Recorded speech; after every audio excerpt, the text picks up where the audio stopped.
firstly, women should take the initiative to learn about their own bodies. A lot of times we get questions like, oh, can you pee when you're using the cup?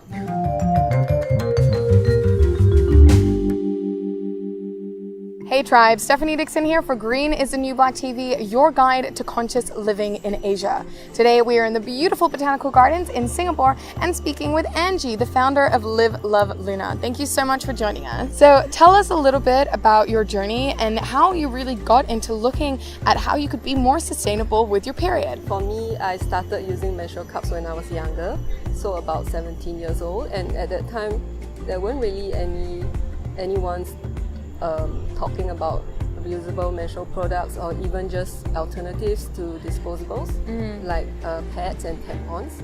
And for me, I also sort of felt like the taboo of speaking about periods, so I didn't really share with anyone. 2 years ago, my partner saw a post on Facebook sharing about menstrual cups and why Singaporeans should switch. For us, we thought, if it's such a great product, why don't we bring it into Singapore? It's a good avenue for me to also spread awareness on reusable menstrual products, and since it helped to change my life, why not introduce it to more Singaporeans and change their lives as well.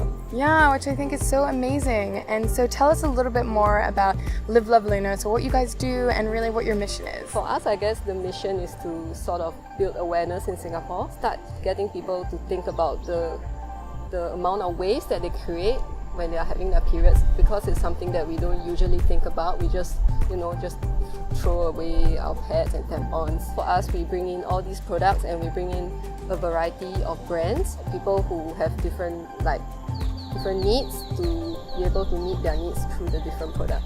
Yeah, which I think is really great. You're really crossing the different options there, because I mean, if you think about it, every single tampon or pad that we've ever used is still probably on the planet in some form or another. So why can't we be more sustainable and it's such an easy switch?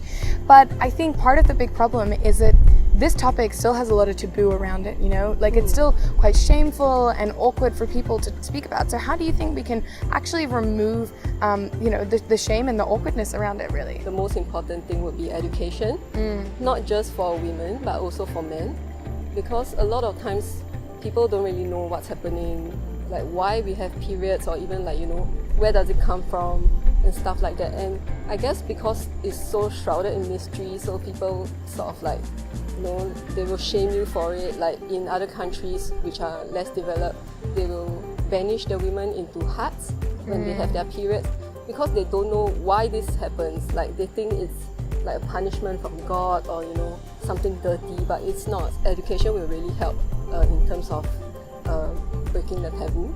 Absolutely, and I think you're right. We just need to pull that veil back and just give everyone the information and make it okay, right? Yes. To talk about it. So how do you think that we can empower women more so that they feel that comfortability to be able to talk about it? Firstly, women should take the initiative to learn about their own bodies.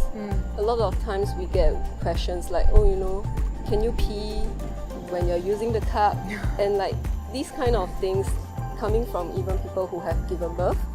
And I think that it's better for us to understand our own bodies better, so that when we are more in tune and we feel more confident as well. Another thing is creating a safe space for women to talk about these issues, because a lot of times, for example in Singapore, we are still quite conservative. So sometimes if you talk about it in public, people might be like, why is she talking about periods in front of me, that kind of thing. But almost all women go through this. Every one of us get our periods every month, so why not just talk about it? It's just a normal bodily function. It's exactly. It's like peeing or something. Yeah, exactly. No, I think that's really important. So let's all work on creating a safer space so that we can talk about these things. So with that, let's maybe talk about some of the myths or misconceptions that you'd love to bust, maybe about the products or just about talking about periods in general. As you said, you get these weird questions. So what are some of the things that you'd love to share with people? Okay, the most common question that we get is, what if it gets lost up there, but it doesn't happen that way, because it's like a pocket. There's an end, you can't go further than that. And also stuff like, if I jump, will the cup fall out of me? No, because your muscles are holding it together.